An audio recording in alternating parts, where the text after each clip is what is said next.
about the investigation into the initial investigation of Betsy's death and the potential charges there. Well, I feel real good about that. I've constantly said that they did a very poor investigation. In fact, I've compared them to the Three Stooges and at one time to a bunch of incompetent monkeys. Joel compared them to the Keystone Cops. So I guess maybe we weren't too far away in our speculations. Yeah. Russ, how do you feel about the death penalty on the case run against Pam? I haven't been a proponent of the death penalty for a very long time.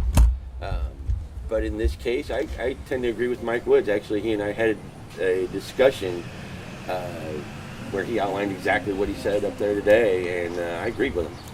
So tell me about your seeking justice. Finally, are you closer to getting justice in this case? I hope so.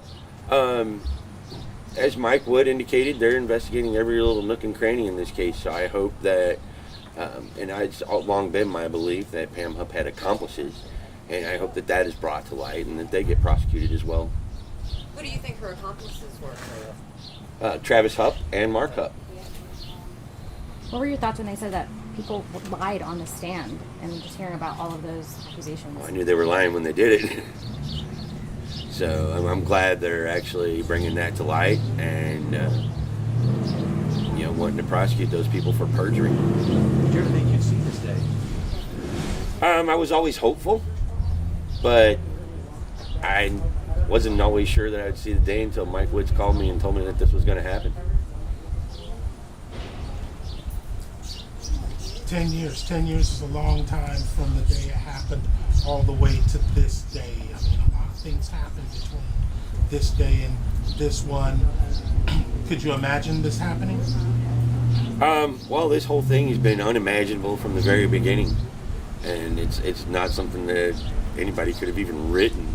It's a strange story, and there's so many twists and turns that no, I never imagined we'd be standing here today 10 years ago, and through everything. But I've got some good people that have been around me and good representation. I'm glad that we're here today. So what is your reaction today? I gotta tell you, once Leah was out of office, I always felt that we would get somebody to take a fresh look at this. And as Mike Woods stated in his press conference, the evidence lays itself out. It points in one direction and only one direction, and it's pointed in that direction from day one. They just chose to ignore the evidence. What are the emotions that you are feeling today? Right now, a lot of relief and joy. I did win my second trial and I was exonerated, but for law enforcement to actually come out and say, hey, we believe there was a shoddy investigation and we believe that that it should have gone the other way, for that to be publicly said means a whole lot to me. What kind of a person would do that to your wife? Well, the only way that I can describe Pam Hupp is evil incarnate. Compare her to people like Charles Manson. Anything else you want to add? I'd just like to thank everybody that's supported me through these last 10 years and everybody that's helped us get to this point. And just, hang in there a little longer. We're going to have a trial, and I'm going to do something I haven't done before, and that's take the stand. Anybody else?